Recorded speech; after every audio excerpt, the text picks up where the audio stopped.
Hello and welcome to Baseball ASMR, a place where we talk about baseball in a relaxing way. If you've been here before, welcome back. If you haven't, welcome. Today I thought I'd try something a little different and simply read from the Glossary of Baseball Terms on Wikipedia.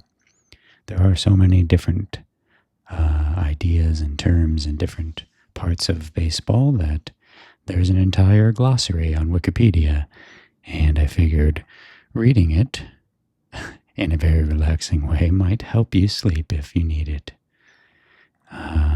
So yeah, I'm just going to dive in. Today I'm just going to do the numbers and the letter A, and we'll see, maybe we'll do letter B if there's enough time. So starting with 0, the first is 0, but it's pronounced, or it's said O and it says C count, which is part of the count, which I explained in a previous video, but if you didn't see that or you don't remember, as a refresher, the count is just the count of the number of balls and strikes per at bat. So if I'm up to bat and I haven't seen a pitch yet, the count is 0-0. That's 0 balls and 0 strikes. If the pitcher pitches 1 strike, then that would be 0-1. If he pitches another ball, it would be 1-1. Which leads us to the next number, 1. The number 1 in baseball refers to the pitcher's position, a shorthand call for throwing to first, a single hit, and a fastball sign. So in order, the pitcher's position, they are number 1.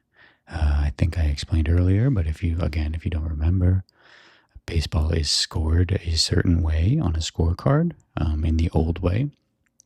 Back before computers and everything, there was just a scorecard, and every time there was a batter up to bat and they made a hit or got an out, it was recorded a certain way. And if the batter hits a ball back to the pitcher and then the pitcher throws it over to first base, that would be a 1-3 put out, because the pitcher is number 1 and the first baseman is number 3.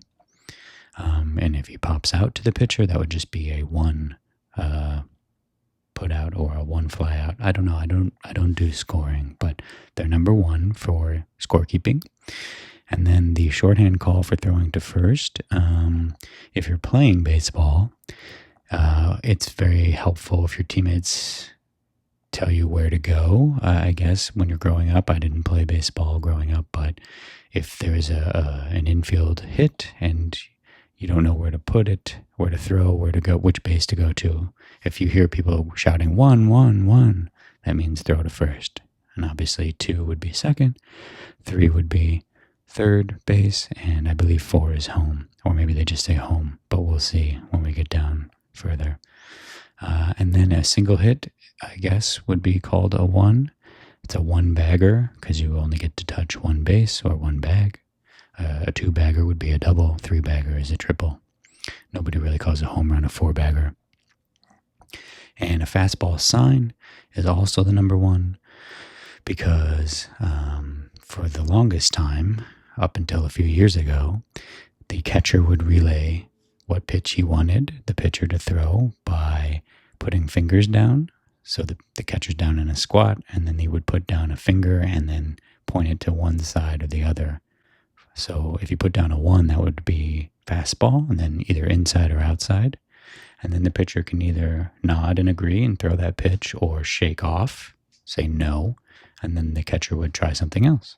Next is a 1-2-3 inning. This is an inning in which a pitcher faces only 3 batters and none safely reaches base. 3 up, 3 down. It's basically as simple as it sounds. There's 3 outs in an inning, so the minimum batters that a pitcher can face is 3 if they all make an out. If they all make an out with nobody reaching base, that's a 1-2-3 inning. That is a pitcher's goal every inning. And hopefully you do it on as few pitches as possible. I guess the fewest amount of pitches, I guess, would be 3 pitches. 1 pitch, 1 out for each batter. But a 1-2-3 inning is the pitcher's goal. There's a bunch of these: 1-2-3 double play, 1-6-3 double play. It's basically, it will denote which players are involved in the double play. So I'll just read this first one and we can skip the rest. A 1-2-3 double play is the double play in which the pitcher, number 1, fields a batted ball and throws home to the catcher, 2, who retires a runner advancing from third. The catcher then throws to the first baseman, 3, to force out the batter. These almost always happen with the bases loaded. And then a 1-6-3 would be the pitcher to the shortstop to the first baseman. Then the number 2, in baseball, the catcher is number 2, gets a 2 call for throws to second, or a 2-bagger is a double, and the number 2 sign is for a curveball. So the catcher would put down a number 2 if he wants the pitcher to throw a curveball. That's the old way of signaling pitches. Now they have something called a pitch comm, which is a device that the catcher wears usually on his thigh, and then it has a bunch of buttons for different pitches and locations, and he'll punch in what he wants, and it will go to a speaker that's inside the hat of the pitcher. So he'll say curveball in, and then the pitcher can either say yes or no. And there's a little speaker in the pitcher's hat, and usually 1 or 2, maybe 3 infielders or outfielders, depending how the team wants to give out the speakers. So they know what pitch is coming, because it will affect where they go and how they play the ball, or what the pitcher's trying to do. That way they know. And sometimes you can notice when the crowd is really loud, the pitcher has a hard time hearing it. So he'll put his glove over his ear to block out the crowd noise to hear the speaker better.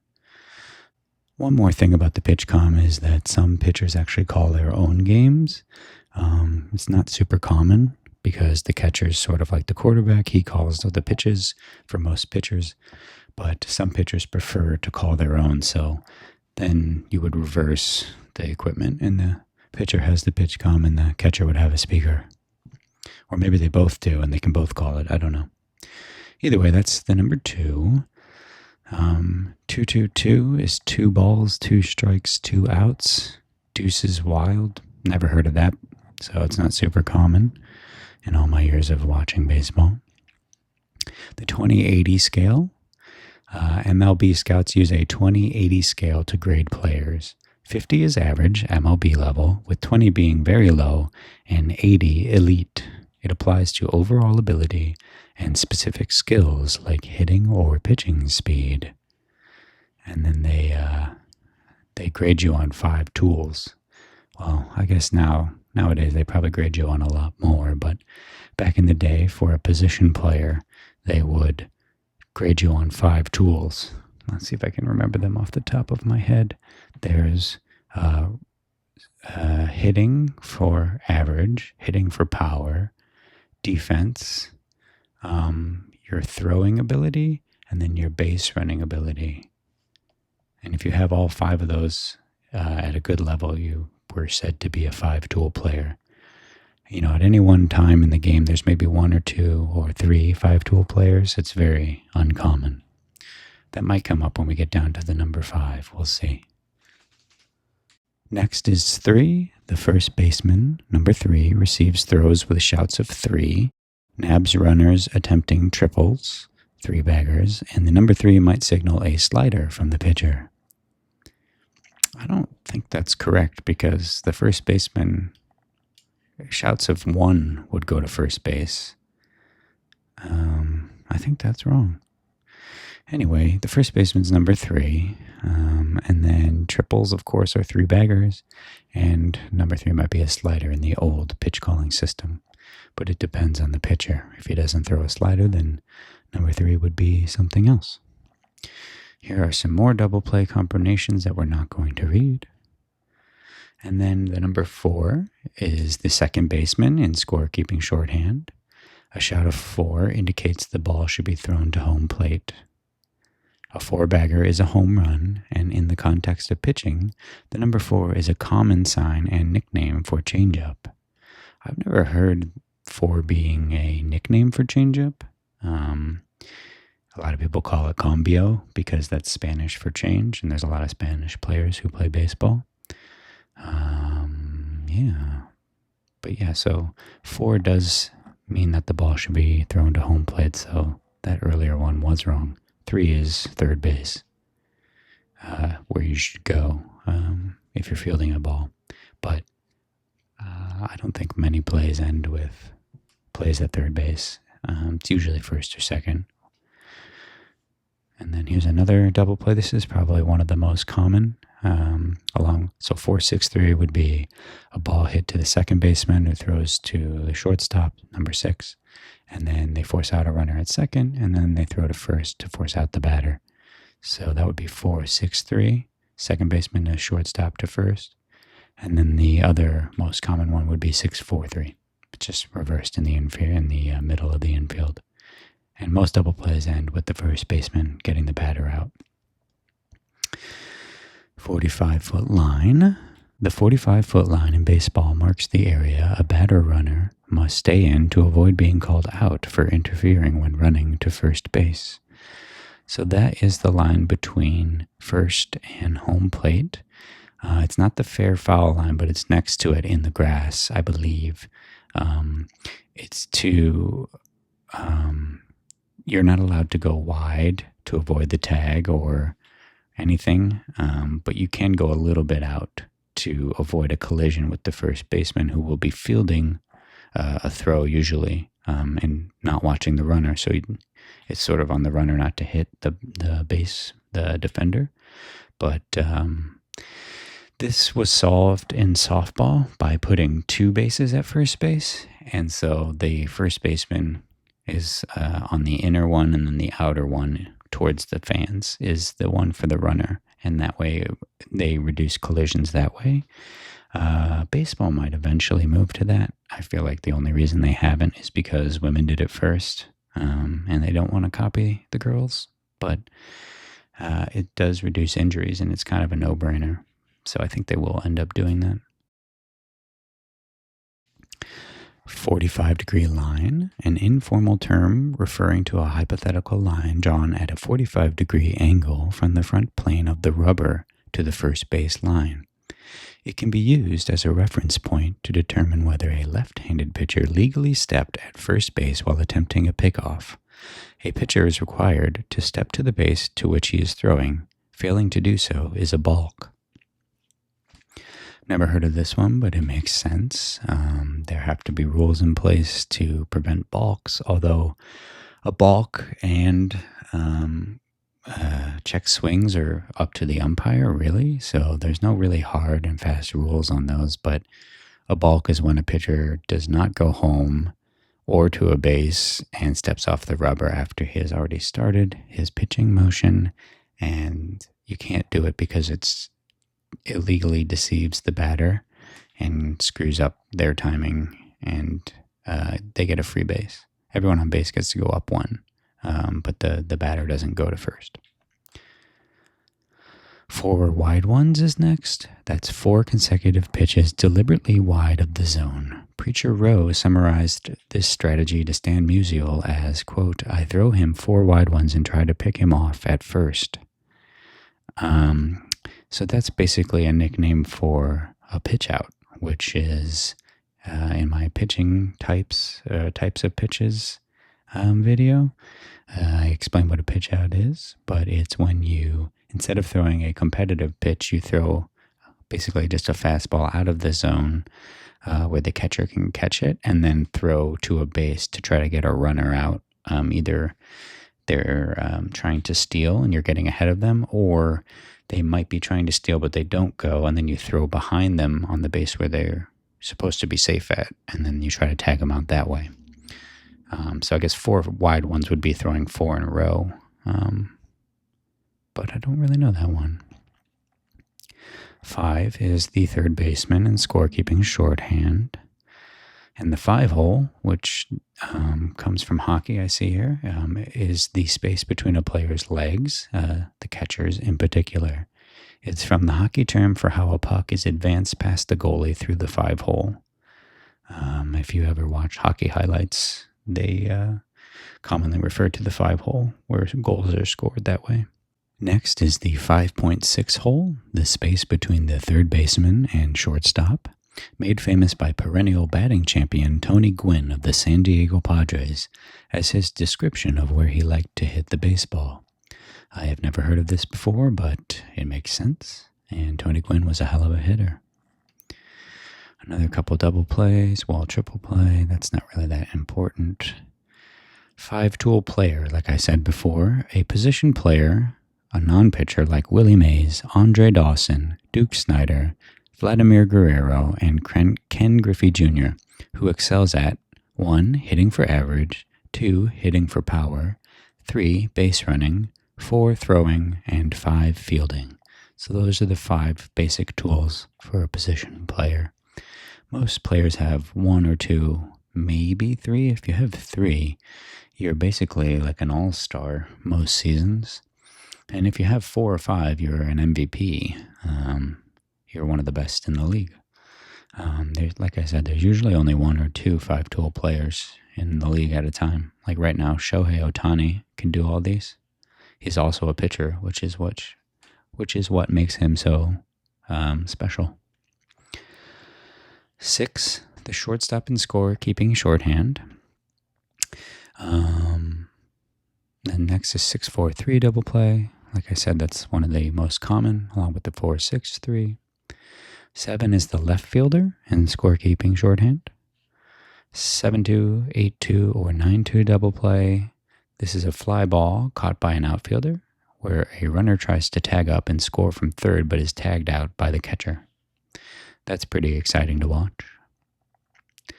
8 is the center fielder in scorekeeping shorthand, and 9 is the right fielder in scorekeeping shorthand. 9-0 is the official score of a forfeited game in Major League Baseball. Haven't come across that before. I don't think there's that many forfeited games. Usually games are replayed, especially if it's a rain delay. They will try to make it up the very next day with a doubleheader. And each team gets 1 extra player to help with the playing 2 games in one day is a lot. So they get to call up 1 more guy from the minor leagues to help out, usually a pitcher. A 12-6 curveball is a type of curveball, the motion of which evokes the hands of a clock. It goes from 12 up top to 6 on the bottom. There are other kinds that go like 1-7, 2-8, but they're not called that. The only one with this name is a 12-6. The 30-30 club, players who hit 30 home runs and steal 30 bases in a single season are in the 30-30 club. And likewise for the 40-40 and 50-50 clubs, you have to hit that amount of home runs and steal that amount of bases in a single season. It's a rare combination to have power like that with speed like that. So that's why it has become a well-known club. I don't know how many players are in each. I'm sure we could go into that. Here, let's just go to 30 club real quick. 47 total have reached the 30-30 club. So for 40-40, there's only been 6 players, and 50-50, I think, is 1. It's only Shohei Ohtani. Yeah, last year. He was the first to do it. I think last year, or the year before, Ronald Acuna hit a bunch of home runs, like 35, and then he got like 70 stolen bases, but it has to be like the same number, not a different number. So yeah, these are really hard to get into. That's why if you get into it, you will definitely hear people talk about it. And if you haven't noticed by now, baseball is in love with numbers and stats more than any other sport. There are so many different ways to break down baseball with numbers. So that's part of the game. A 55-footer is a pejorative term for a pitch that bounces short of the 60.5 feet between the pitching rubber and the plate. Sometimes a pitcher will lose grip on the ball or come short with his motion and bounce a curveball before it gets to home plate. So that's a 55-footer, whether it actually hits at the 55-foot mark or not. 90 feet. When a runner advances one base, he moves up 90 feet, the distance between bases. A runner on third base is 90 feet away from scoring. That becomes important later in the game if it's close. It might be like the 8th inning and you're up 1 or it's tied, and the first batter is on first base, and then the second batter hits a single, and they go from first to third. Then they're only 90 feet away, and you still have 3 outs to get him in. Even if you hit it into a double play, you would still score a run. So being really close, being on third base, obviously is the best way to score a run. And then second base would be the second best. And both a runner on either second or third base is considered scoring position because they can score from a hit, a single, or a double. But third, basically any player of any speed can score on a sac fly from third or a double play, unless they come home and tag you out because it's not a force out. But that does it for all the numbers. So now we'll go to the terms with the letter A. So first up we have A-ball or Class A. As of the 2022 season, Class A is the lowest grouping of modern affiliated minor league baseball, with subcategories of High A and Single A. Short season A leagues also existed before 2021. High A is divided into 3 leagues, the Midwest, Northwest, and South Atlantic leagues, and Single A is divided into 3 leagues as well, the California League, Carolina League, and Florida State League. These are basically the first leagues that players enter when they enter minor league baseball. It's basically, I would say, like probably around college level, because some of the players come straight out of high school into A-ball, and some players come out of college, but usually the players that come out of college go into Double A, which is next. Double A is the second highest level of minor league baseball below Triple A, and as of 2022 includes the Eastern League, the Southern League, and the Texas League. Double A is also the abbreviation of the American Association, which has been the name of numerous professional baseball leagues, a short-lived major league of the 19th century, a minor league for much of the 20th century, and an independent minor league that became a partner league of Major League Baseball in 2021.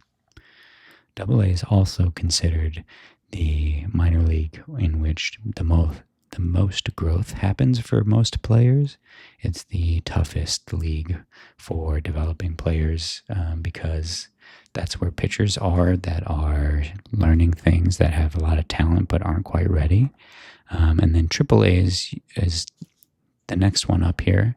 It's the highest level of minor league baseball, and as of 2022 includes the International League and the Pacific Coast League.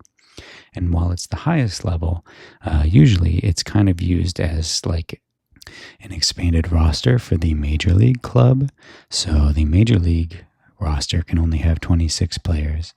So the AAA team is usually used as like a taxi squad or like a stockpile for guys that can go up to the majors and then go down when they need to make roster space. So it's sort of higher than AA, but not really. And it's also where players go. The next one is Quad A player, which are players that aren't good enough to play in the majors on a consistent level, but are too good for the minors, so they kind of get stuck in AAA.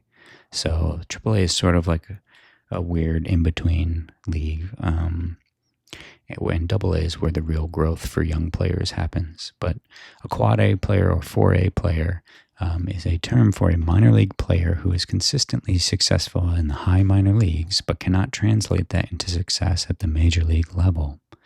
Poor management can be responsible. Quad A may also informally refer to high-quality but unaffiliated foreign baseball leagues outside North America, where play is considered less competitive than in MLB, but more competitive than AAA. This is usually restricted to describing Japan's NPB, which I think will finally be my next video. I've recorded it twice over the past 6 months, and each time had different recording issues where I had to abandon the video. But I'm looking forward to doing it again. Next is aboard. When there are runners safely on base, there are runners aboard. Ace is the best starting pitcher on the team, usually first in a pitching rotation. They are the best, and I believe they're called the ace because that's the best card in a deck of cards. Not counting the jokers, of course, which aren't used in most games. Next is advance a runner. To move a runner ahead safely to another base, often the conscious strategy of a team that plays small ball. If a batter does make an out, his plate appearance will have been less negative if he still got a runner into scoring position. In certain situations, batters even deliberately sacrifice themselves. So advancing a runner, like it says, just means moving a runner up 90 feet, from first to second or second to third. It's going from third to home to score is a different classification, I guess. So this is usually referred to, like it says, if a batter makes an out. So say you have a runner on second and the batter flies out to deep right field, almost hits a homer. That usually gives the runner on second enough time to wait and tag and then run to third because right field is further away from third base. So even though the batter got out and did not score a run or did not bring in a run, they still was a productive out because it moved the batter up 90 feet. They advanced the runner. And then the last part is the deliberately sacrificing. That means if it's a batter who's not very good at batting, they will bunt and make the infield come in and field the bunt, which is harder than a batted ball, just like a swinging infield hit. So they have to focus on getting the batter out, which is typically easier in that case because you just have to force them out at first rather than tag out the runner at second or third or home, depending on different things. But so if a batter is not good, they will sometimes bunt and just to move the runner up. And that's called a sacrifice because they sacrifice their ability to get a hit or a run scored or a RBI. Next is ahead in the count, a term that signifies whether the batter or pitcher possesses the advantage in an at-bat. If a pitcher has thrown more strikes than balls to a batter in an at-bat, the pitcher is ahead in the count. Conversely, if the pitcher has thrown more balls than strikes, the batter is ahead. If the pitcher is ahead in the count, the batter is in increasing danger of striking out. If the batter is ahead, the pitcher is in increasing danger of walking him. So that's the battle that goes on with every pitch in an at-bat. So every time the count changes, what's called count leverage changes. Who has the leverage in the count, the pitcher or the batter? So if the batter is up 3-0, that means the pitcher has a lot of pressure to throw a strike because if he doesn't, he will walk the batter. So then you can expect the pitcher to throw a strike, and usually, traditionally, if you're behind 3-0 as the pitcher, ahead as a batter, that would mean the pitcher is assumed to throw a fastball because that's the pitch that a pitcher can usually control the best. So different counts mean you can expect different pitches in different parts of the strike zone or wherever. There's a lot of different scouting that goes into it, but the count leverage has a lot to do with who's controlling the at-bat and who is favored. Next is aim the ball. Sometimes when a pitcher tries a bit too carefully to control the location of a pitch, he is said to aim the ball instead of throwing it. This is a different meaning of aim from the situation in which a pitcher aims a pitch at a batter in an effort to hit him. I haven't heard this before, but sounds good. Airmail, slang for a fielder's errant throw that sails high over the player to whom he intended to throw the ball. For example, if the third baseman were to throw the ball over the first baseman's head and into the stands, he is said to have airmailed the throw. Quote, but Chandler airmailed her throw to third into the dugout. You can see here in this photo, a throw is airmailed over the head of San Francisco Giants first baseman Pablo Sandoval.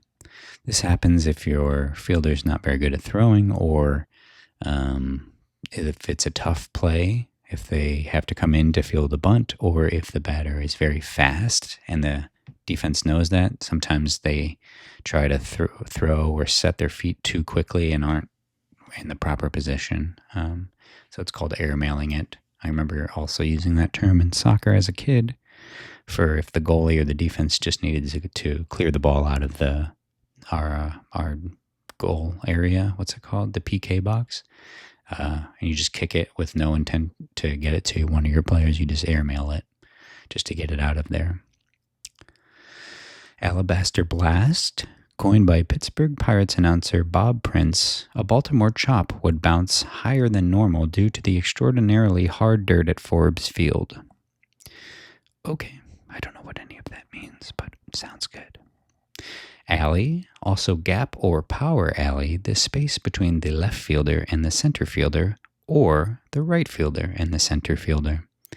If a batter hits the ball up the alley with enough force, he has a stronger chance of advancing beyond first base and being credited with an extra base hit. Typically, this is an appropriate term for describing a line drive or ground ball. Fly balls that hit the wall are not normally described this way. So because there's 3 outfielders, there are gaps in between them. So if you hit them in the gap or the alley, and the ball goes to the wall, you have a pretty good shot of reaching second base. And if you are a above average runner with speed above average, then you have a chance at a triple.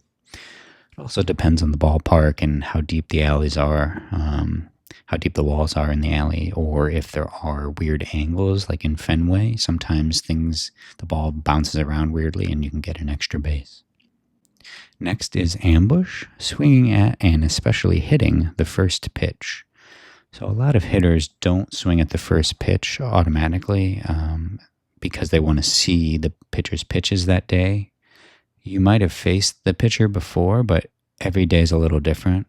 Like today, he doesn't have his good curveball. For whatever reason, pitchers sometimes don't have this pitch or that pitch, or, they slept weird or their arm hurts, so they can't do certain things. So batters try to see more pitches, especially in their first at-bat, to see how the pitches are moving that day. Plus, the weather and air quality change how the ball moves that day and how it travels off the bat too. So you're kind of just need more, to be scientific, you need more data to figure out what you're going to do. But ambushing is swinging at the first pitch and especially hitting it. So if a team knows that a pitcher likes to throw a lot of first pitch fastballs, if that's the scouting report, a lot of times the team will be like, just go up there and swing at the first pitch because it's probably a fastball. And so that can be a good approach to batting that day. American League, the junior of the 2 existing major leagues. I hope that means that it's younger. The younger of the 2 leagues. Yeah, okay. Because my Yankees are in the AL, and in no way are they junior. Come on. But I guess it must be the younger of the 2 leagues, with the other being the NL. I think they were separate leagues that then combined to form the major leagues. But I don't... Let's see if that's true. Is that how it happened? Yeah, the national agreement in 1903, they came together. So the NL is about 25 years younger than older than the AL. Very cool. Next is the American League Championship Series, or the ALCS, the season's final best-of-7 playoff series, which determines the American League team that will advance to the World Series. The ALCS, like its analog, the NLCS, came into being in 1969. The ALCS winner takes the American League pennant and the title of American League Champion for that season.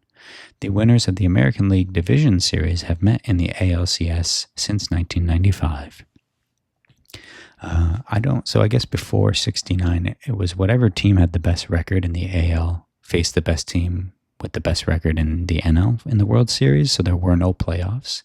It was just about winning your league, so having the best record.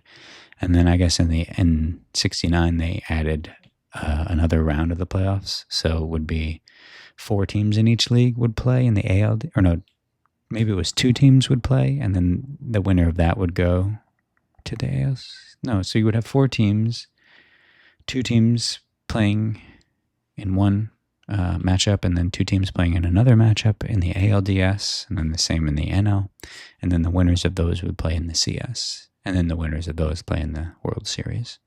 And then since 95, they've added another round before that of wild card teams, and then a couple years ago they added one more wild card team. So right now it's the 3 division winners of each league plus 3 wild card teams in each league. So 12 teams total out of the 30 major league teams make the playoffs. Next is the American League Division Series, or ALDS, the first round of the league playoffs. The winners of the 3 divisions and the winner of the wild card game are paired off in 2 best-of-5 series, the winners of which advance to the ALCS. Next is Annie Oakley, a free ticket to attendance at a ball game or to first base. Also a free pass or base on balls. I've never heard this before. I think Annie Oakley was like a Western, Wild West shooter, like criminal, outlaw. I don't know this one. I've never heard this, but that's cool. Next is an appeal play, a play in which the defense has an opportunity to gain a favorable ruling from an umpire by addressing a mistake by the offense or seeking the input of another umpire. Appeals require the defense to make a verbal appeal to an appropriate umpire, or, if the situation being appealed is obvious, a player may indicate an appeal with a gesture. The onus is on the defense to make an appeal. Umpires will not announce potential appeal situation, such as runners failing to touch a base, batting out of order, or unchecked swings until an appeal is made. It's basically like asking for a do-over or a reversal of a call, but this is separate from video review, which is a separate thing I assume will be under the letter V if I get that far someday. They have instant replay review, and I think each team gets 1 or 2, and then if you win it, then you get to keep it, but if you lose it, then you lose it. So I guess they have 1. Next is the Arizona Fall League, or AFL, a short-season minor league in which high-level prospects from all 30 major league teams are organized into 6 teams, on which players have the opportunity to refine and showcase their skills for evaluation by coaches, scouts, and executives. Such teams are referred to as scout teams and taxi squads.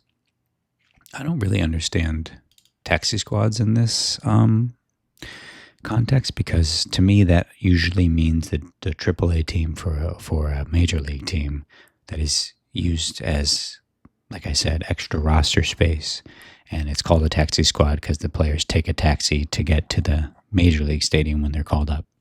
It can also be called, Scranton Shuttle, or the riding the bus, just, whatever colloquial term applies in that area for going back and forth between the AAA team and the Major League team. Scranton Shuttle would be for the Yankees because their AAA team is in Scranton. Next is ARM, a metonym for a pitcher. Quote, A's trade 2 young arms to Kansas City, or, quote, Anthopoulos is just stockpiling arms in an attempt to lure a trade. So yeah, it's just a nickname for pitchers in like a roster context. Obviously, there's other ways people talk about arms, especially with injuries and stuff, but that's one way of using that nickname or that term. Next is around the horn. The infielder's practice of throwing the ball to each other after recording an out, provided there are no runners on base. The purpose is as much traditional as anything, but it serves as a way to celebrate the out. Typically, if an out is made at first base, the first baseman will throw to the shortstop, who throws to the second baseman, who throws to the third baseman, who returns the ball to the pitcher. Patterns vary from team to team, but the third baseman is usually the last infielder to receive a throw, regardless of the pattern. Throwing the ball around the horn is also done after a strikeout with no base runners. The catcher will throw the ball to the third baseman, who then throws it to second, who then throws it to the shortstop, and then throws it to first. Some catchers, such as Ivan Rodriguez, also known as Pudge, prefer to throw the ball to the first baseman, who then begins the process in reverse. Some catchers determine to whom they will throw based on the handedness of the batter. To first for a right-handed batter because the line to the first baseman is not blocked by the batter, and vice versa. Or whether the team is in an overshift, when the third baseman will be playing close to where the shortstop normally plays and would require a harder throw. An additional application of this term is when a 5-4-3 double play has occurred, which mimics the pattern of throwing the ball around the horn. So I guess they could call that double play around the horn. And one additional non-baseball thing is that Around the Horn was a long-running show on ESPN here in America, if you're international. It was where a host would have three, usually newspaper columnists, but any kind of sports journalist would come on, and they would debate various topics, and the host would award or take away points based on the points made. And there would be two cutoffs. So like after the first round, one person is eliminated. Then after the second one, the next person's eliminated. And then finally, whoever wins this little competition got like 30 seconds of airtime to plug a book or make a case for a hobby horse opinion of theirs, or just talk about like anything that they want to talk about. But it just ended, I think, like a month ago. But it was based on this practice in baseball, and it was called Around the Horn because it was 4 people that would talk about things. So it's like 4 infielders or 5 infielders. Maybe there were 4 contestants.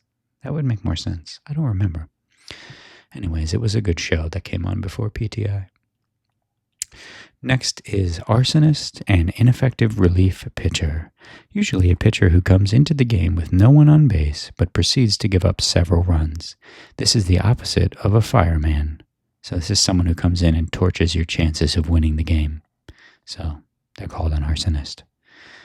Next is ash, an old-fashioned word referring to a baseball bat, which is typically made of wood from an ash tree. Quote, the shrewd manager substitutes a fast runner for a slow one and sends in a pinch hitter when the man he takes out is just as good with the ash as the man he sends in. Next is aspirin, not to be confused with pill. This is slang for a fastball that is especially hard to hit due to its velocity or movement, in reference to the difficulty of making contact with something as small as an aspirin tablet. May additionally reference batters seeing a pitched ball as relatively smaller than normal, a potential psychological effect on batters who are in a slump. And just for reference, a slump is when a hitter has gone a long time without a hit. They are slumping, so they try to break out of the slump. But I've never heard this aspirin term before. It makes sense, but I've never heard it. Next is assist. The official scorer awards an assist to every defensive player who fields or touches the ball after it has been hit by the batter prior to a putout, even if the contact was unintentional. For example, if a ball strikes a player's leg and bounces off him to another fielder who tags the base runner, the first player is credited with an assist. A fielder can receive only 1 assist per out recorded. A fielder also receives an assist if a putout would have occurred had not another fielder committed an error. Next is associate team. In Negro League Baseball, a team who was not granted league membership or agree to play a league schedule, but games played by league teams against this team will still count in league standings. So it's like almost like a junior team, because I don't think the Negro Leagues had minor leagues, so they had associate teams, I guess. Next is asterisk, a slang term for a baseball record that is disputed in popular opinion, i.e. unofficially, because of a perception that the record holder had an unfair advantage in attaining the record. It implies that the record requires a footnote explaining the purportedly unfair advantage, with the asterisk being a symbol commonly used in typography to call out footnotes. In recent times, it has been prominently used in the following circumstances. The record holder is widely believed to have used performance-enhancing drugs, whether or not such use is proven or admitted.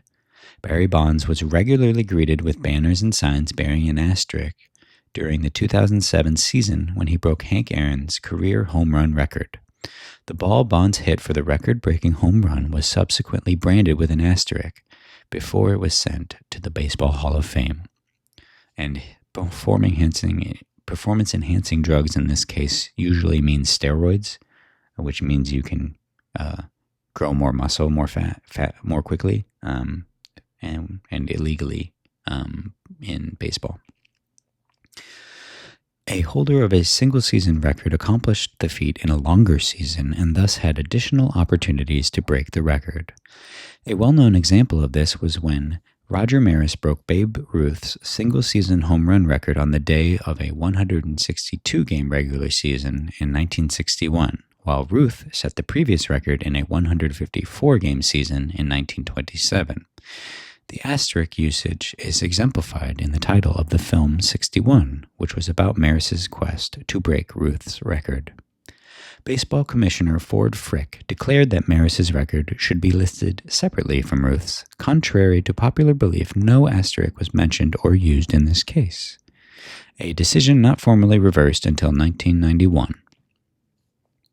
Lastly, the Houston Astros 2017 World Series championship, which was later marred by allegations of the Astros using technology to steal signs throughout the 17 season. Fans of opposing teams, especially the Yankees and Dodgers, frequently employ the use of asterisks when referencing the team's season in 2017, often derisively calling the team the Houston Asterisks. So stealing signs is just when you have a base runner on base and they can see the catcher's signs that he would put down between his legs. It's not as common now because of the pitch com, but you can still steal signs if you can see the pitcher's grip on the baseball from second. So you know he's going to throw a slider and then you make a motion with your arms to show the batter. That is 100% legal. It is okay. But what Houston did was use a camera from the outfield to zoom in on the catcher and see what they were calling, and then relay the signal to someone closer to home plate, and they would bang a trash can. And I think it was 1 for fastball and 2 for off speed. And obviously, hitting is a lot easier if you know what's coming. So they beat the Yankees in a 7-game series in the ALCS to go to the World Series, and then beat the Dodgers in the World Series doing this illegal thing. And that's why the Yankees and Dodgers are mad about it. Although, in fairness, the Yankees and Red Sox, I think the year before, were caught using Apple Watches or iPads illegally, but the league stepped in and told them to stop, and they did. And after that, Houston still kept doing their illegal scheme, so it's more egregious, in my opinion. But I might be biased as a Yankees fan. Next is atom ball, or atom ball, slang for a ball batted directly at a defender. Right atom. Next is at bat, a completed plate appearance by a batter which results in a base hit or a non-sacrifice out. At bats, or times at bat, are used for the calculation of a player's batting average and slugging percentage. Note that a plate appearance is not recorded as an at-bat if the batter reaches first base as a result of a base on balls, hit by pitch, or if he executes a sac bunt or sac fly. So, I didn't know that. I knew there was a difference between plate appearances and at-bats, and it had to do with how you reached base, but I didn't know exactly what. That's good to know. Also, occasionally, a batter may be at the plate when the third out of the inning is made against a base runner. In this case, the batter will lead off the next inning with a clean strike count, and his interrupted plate appearance is not counted as an at-bat. At the letters, a pitch that crosses the plate at the height of the letters of the team's name on the front of the jersey or batter's uniform is said to be at the letters, letter high, or chest high. Before the electronic strike zone, which is coming, or just broadcasts showing the box on screen that is the strike zone for that batter, the letters are typically considered the top of the strike zone. Next is ate him up, slang expression of the action of a batted ball that is difficult for a fielder to handle. The ball ate him up. Next is ate the ball. It says see eat the ball, but this is basically when a ball is hit to an infielder and either it's so fast or they bobble it or it's so slow that they don't have a clean play at a base. And rather than rush a throw and risk an error, they just keep the ball. So they're said to eat the ball. So they don't record an out, but they also don't record an error. Sometimes that's the best play to make is no play. And that's part of learning defense in the infield. Attack the strike zone, slang for pitching aggressively by throwing strikes rather than trying to trick hitters into swinging at pitches out of the strike zone or trying to nibble at the corners of the plate. Equivalent phrases are pound the strike zone and challenge the hitters. So there's different kinds of pitchers. Depending on which type you are, you may attack the strike zone especially if you have a very fast fastball and a good secondary pitch. Usually you'll attack the strike zone and put hitters on their heels with an 0-2 count. If you are more of a control pitcher, like Marcus Stroman or Taijuan Walker, you don't throw hard, but your pitches move a lot. You will try to use deception to get batters out. So you will throw a pitch near the strike zone that either starts in and moves out or starts out and moves in to confuse the batter. Especially if you have two pitches that move in opposite directions, like a sinker and a slider. So when you throw the pitch, they don't know which way it's going to go until it's close to the plate. So they might think it's going left, but it goes right, or vice versa. So that is one way to try to get batters out. And nibbling at the corners just means you might know your pitches aren't very good, so you try to get outs by placing it right at the corners, which are harder to hit for batters. They usually try to hit pitches in the center of the zone. So if you get 2 strikes called at the corners, the batter might let them go and not swing at them because they might be balls, or they might not be good balls to put in play. But if you are able to nibble at the corners, you can get 2 strikes without swings. But usually nibble at the corners is said pejoratively. Next is automatic double. A batted ball in fair territory which bounces out of play, e.g. into the seats, entitles the batter and all runners on base to advance 2 bases but no further. This term is used by some commentators in lieu of ground rule double, which refers to ground rules in effect at each ballpark. If the ball goes in the stands after being batted, it's 2 bases for everyone. If the ball goes in the stands from a throw from a defender, that's just 1 base. And it used to be called ground rule double because each park has different rules because they have different dimensions and everything. But I guess automatic double is just a blanket term that applies better. Next is automatic ball. Since 2023 in MLB, a pitcher is charged with an automatic ball if he does not pitch the baseball before the pitch clock expires. And the other part of that term is automatic strike, which is since 2023 in MLB, a batter is charged with an automatic strike if he is not in the batter's box and alert to the pitcher when there are at least 8 seconds remaining on the pitch clock. So depending on who screws up with the pitch clock, it's either an automatic ball or automatic strike. And then there's another definition for this term. A strike is deemed automatic when the pitcher grooves a strike, typically on a 3-0 count, with such confidence that the batter takes the pitch without swinging at it. So what does grooves a strike mean? When a pitcher throws a pitch down the middle of the plate, the groove, the result may be predictable. An example, but in the third with 2 out and a man at second, and the Cards ahead 2-1, Verlander grooved a pitch that Pujols clobbered for a home run. So, yeah. It's an automatic strike, I guess, if you just throw an easy one and they don't swing. Okay, and then lastly is away, a pitch outside the strike zone on the opposite side of the plate as the batter. This is referred to as being away, in contrast to a pitch thrown between the plate and the batter that is known as inside.